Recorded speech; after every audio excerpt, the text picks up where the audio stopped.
Thank you, Jake. The American Heart Association pushing to keep life-saving skills in Kansas schools. 12 News reporter Max Dutton is here this morning. He's talking about that. He's sharing how they're making sure all Kansas students learn CPR. Good morning, Max. Yeah, good morning, Felicia. Only 1 in 10 people suffering cardiac arrest actually survive without CPR. When people receive treatment within a few minutes, CPR can double your survival rate. That's why the American Heart Association is pushing for public funding to go to the Kansas Department of Education. This would ensure students are trained in CPR before graduation.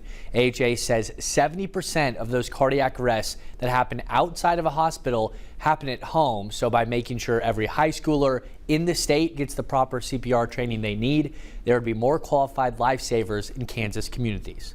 In some communities in Kansas, particularly rural communities where response times are longer, that can be up to 20 minutes for EMS to arrive.